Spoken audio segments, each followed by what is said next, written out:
So if you're watching this video then, Vettel has just been announced for Racing Point, soon to become the Aston Martin Formula 1 team for the 2021 season. And well, I mean, if not, then this entire video was a complete waste of my f***ing time. But the big question now is this really the right place for him? Hey there guys, I'm Will and welcome to FP1. And today I just want to quickly give my thoughts on this breaking news regarding Vettel and Aston Martin. Vettel announced he was leaving the circus, the Ferrari Formula 1 team in May. And since then, speculation has been rife over whether he would stay in the sport, and if so, who with? And now Seb's been confirmed at the Aston Martin F1 team for the 2021 season. So let's break down this move and see if it's the right decision for both him and the team. And before we do get into this, I just want to say a massive thank you for all of the recent support on the channel. And as I write this, we are so close to 4,000 subscribers. So if you did enjoy this video, please do consider liking the video and subscribing to the channel. The goal is to get to 5k by the end of the year. So if we can do that, that would honestly just make 2020 actually alright for me.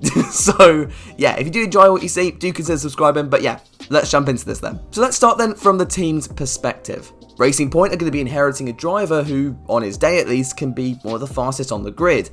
However, his performances in 2020 so far have been, well, interesting. Now, in fairness to Sebastian, his results have not always been down to him, with damage to his chassis limiting his races in Silverstone, Ferrari deciding to swap his brakes for the Haas ones in Italy, and Charles Leclerc yeeting him out of Styria. Bruh. But what Seb also brings to the table is extensive knowledge on how a championship winning team works, and how it doesn't, having been at Red Bull while they were in their prime between 2009 and 2014.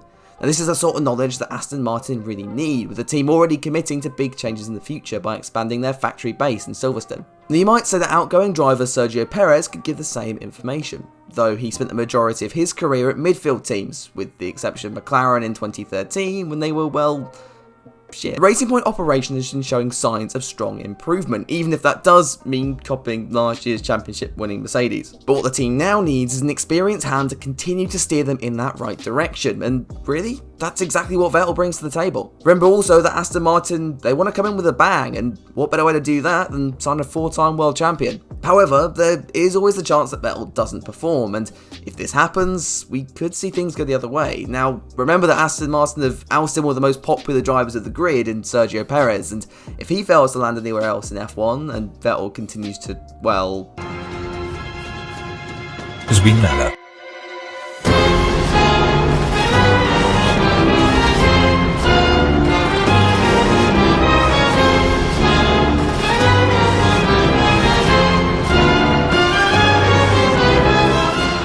then the team could really find themselves in hot water with the fans. So if that's the team side, let's look at Vettel himself. So what exactly does he get out of this? Well, I think it's fair to say his status has been, well, slightly tarnished in his last couple of years at Ferrari, but this opportunity at Aston Martin gives him the chance to either correct that or make it a hell of a lot worse. You see, this is a massive gamble from Seb. He could either salvage his legacy or lose it altogether. He'll be partnered by Lance Stroll for 2021, who, I must admit through gritted teeth anyway, has really come on this year. And if Seb can convincingly beat him, well, I mean, he should be able to, then he should be all good. However, if Stroll wipes the floor with Vettel, well, if he thought the Ferrari memes were bad, he's got no idea. The other risk Vettel is taking is based around car performance. Though at the start of the season, Racing Point looked like, to be in the fight for regular podiums, this has kind of fallen away in the last couple of races. And I covered this in the video a few weeks ago, but with the way Racing Point have copied Mercedes' 2019 winner,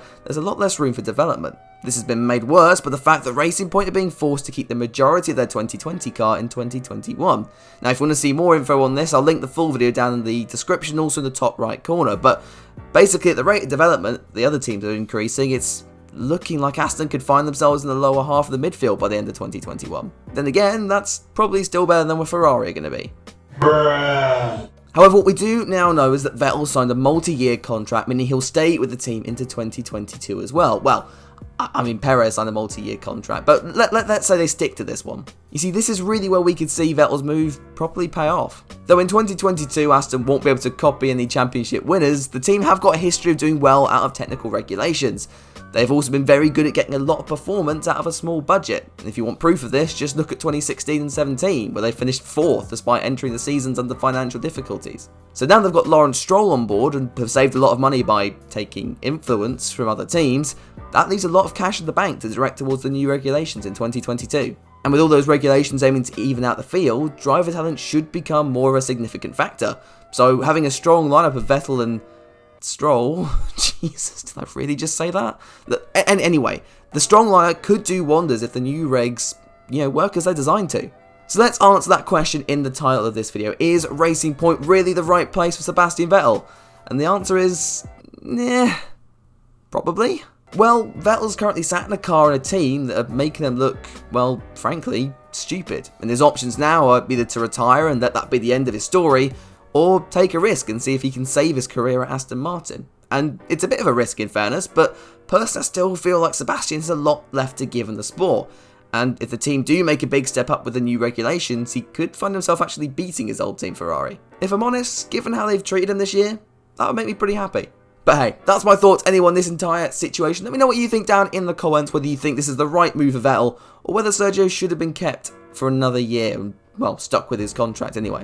As always, I do try to respond to each and every one of you, so let me know down in the comments and we can get a good debate going on down there. And while you're at it, if you've enjoyed the video, do consider liking and subscribing to the channel for weekly F1 content just like this. If you want to see even more of my rubbish opinions, then also consider following me on Twitter. It's at FP1Will, and all links to that will be down in the description below. But that's all from me then. I'll catch you all in a new video very soon, but until then, have a good one.